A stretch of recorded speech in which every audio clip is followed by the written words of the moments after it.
여러분에게 기억은 어떤 의미를 가지고 있나요? 우리는 오랜만에 만난 친구를 보며 옛 기억을 회상하기도 하고 행복했던 기억을 떠올리며 웃음 짓기도 합니다. 부끄러웠던 기억을 지우고 싶어 할 때도 있지만 가끔은 기억이 떠오르지 않아 당황하기도 하죠. 이처럼 우리는 살아가면서 다양한 기억을 저장하고 지우고 또 회상합니다. 올리버 섹스의 책인 아내를 모자로 착각한 남자에서는 길 잃은 뱃사람이라는 제목의 이야기가 나옵니다. 이 이야기의 주인공은 49세의 남성 지미인데요. 그는 코르사코브 증후군으로 인해 해군에 복무하던 20대까지의 기억만을 가지고 살아갑니다. 올리버 섹스는 스페인 영화 감독 루이스 부뉴엘의 말을 빌려 기억이 우리 삶에 어떤 영향을 미치는지 설명합니다. 기억을 조금이라도 잃어버려 봐야만 우리의 삶을 구성하고 있는 것이 기억이라는 사실을 알 수 있다. 기억이 없는 인생은 인생이라고조차 할 수 없다. 기억이 없다면 우리는 아무것도 아니다. 매 순간 축적되며 나라는 사람을 구성하는 기억. 기억이란 무엇이고 우리 뇌는 기억을 어떻게 저장하는 것일까요? 지금부터는 이 질문에 대한 답을 찾아보려고 합니다. 기억이란 과거의 경험이나 학습을 통해 획득한 정보 또는 정보를 저장하는 능력을 말합니다. 기억의 분류는 학자마다 차이가 있는데 대표적으로 기억은 단기 기억과 장기 기억으로 구분되며 이를 기억의 이중 저장 모형이라고 부릅니다. 장기 기억은 기억 정보가 뇌에 입력되어 매우 오랜 기간 동안 저장되며 감각 기억이나 단기 기억과는 달리 기억 용량은 거의 무한대입니다. 단기 기억은 장기 기억에 비해 지속 시간도 짧고 한꺼번에 기억 가능한 정보량도 7개 내외의 덩어리로 제한되어 있습니다. 최근에 와서는 단기 기억의 개념이 현재 사용 중이면서 강하게 활성화되고 있는 기억이라는 측면에서 작업 기억 또는 working memory로 대체되었습니다. 장기 기억은 서술 기억과 절타 기억으로 구분되는데 절타 기억 procedural memory는 어떤 행위를 수행하는 과정 및 지식과 관련된 기억으로 우리가 쉽게 이행하고 표현할 수 있는 지식을 의미합니다. 서술 기억 또는 declarative memory는 어떤 개념이나 사실에 관한 지식이며 의도적으로 그 기억 내용에 접근할 수 있고 이야기할 수 있는 기억을 말합니다. 예를 들어 우리가 수학 공식을 기억하는 것은 서술 기억에 속하고 모국어에 대한 문법을 명확하게 표현하지 못하더라도 모국어를 쉽게 구사하는 것은 절타 기억에 관련되었다고 볼 수 있습니다. 서술 기억은 또다시 의미 기억과 일화 기억으로 구분됩니다.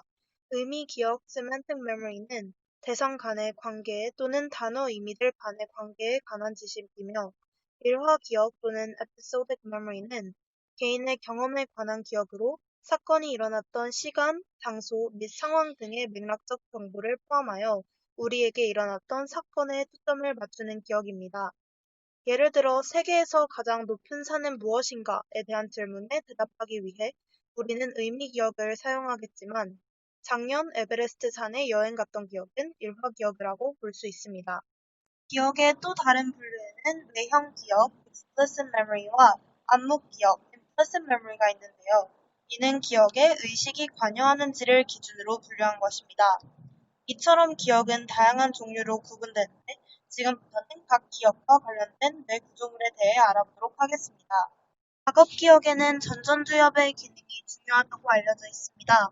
화면에 보이는 그림과 같이 원숭이에게 두 개의 위치 중 한 곳에 음식이 있는 것을 보여주고 일정 시간이 지난 다음 하나를 선택하도록 하면 전전두엽의 신경세포가 흥분하는 것을 기록할 수 있습니다.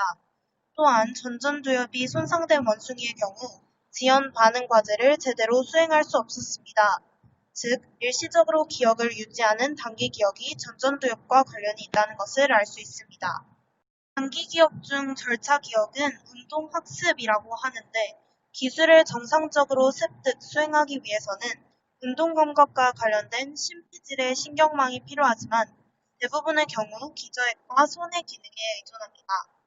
장기 기억 중 서술 기억은 주로 내측 측두엽, 반대 영역 및 전두엽을 포함한 심피질 영역 간의 상호작용한 결과라고 생각됩니다. 영상 첫 부분에서 살펴본 길 잃은 뱃사람 지민은 코르사코브 증후군을 앓고 있었는데요. 알코올 중독으로 인해 뇌 손상을 입은 코르사코브 증후군 환자들의 뇌를 살펴보면 내측 시상하부와 유도액을 포함한 관내 영역이 손상되어 있다고 합니다. 이들은 내측 측도역은 손상되지 않은 경우에도 심한 서술기억 장애를 보입니다. 서술기억 중 일화기억의 부호와 관련된 뇌 영역은 주로 전전두엽, 손해, 그리고 내측 측두엽 등이고 일화기억의 인출과 관련된 뇌 영역으로는 전전두엽, 내측 측두엽, 내측 두정후두엽, 외측 두정엽, 전대상의 후두엽, 그리고 손해 등이 있습니다. 뇌와 관련된 용어가 많아 어렵게 들릴 텐데 이와 같은 뇌의 구조들은 추후 뇌 해부학 강의에서 정리하도록 하겠습니다.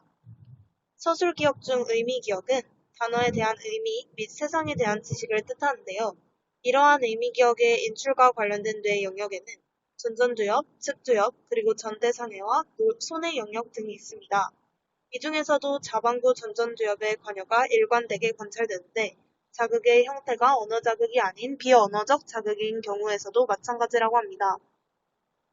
그렇다면 기억은 어떤 과정을 거쳐 우리 뇌에 남게 되는 것일까요? 과거에 경험한 사건을 기억하는 정보 처리의 과정은 보통 부호화 또는 엔코딩, 저장 또는 storage, 인출 또는 retrieval의 세 단계로 표현합니다. 간단하게 말하자면 기억 만들기, 기억 보관하기, 그리고 기억 되살리기의 과정을 통해 정보를 처리하는 것입니다. 첫 번째 단계인 부호화는 감각기관을 통해서 뇌로 들어온 정보가 학습되면서 기억되는 처음 과정을 말합니다.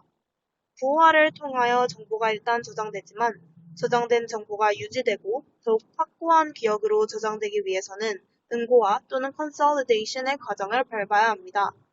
최근 수면이 기억을 공고화할 뿐 아니라 향상시키고 더 강하게 만든다는 연구 결과들이 보고되고 있습니다.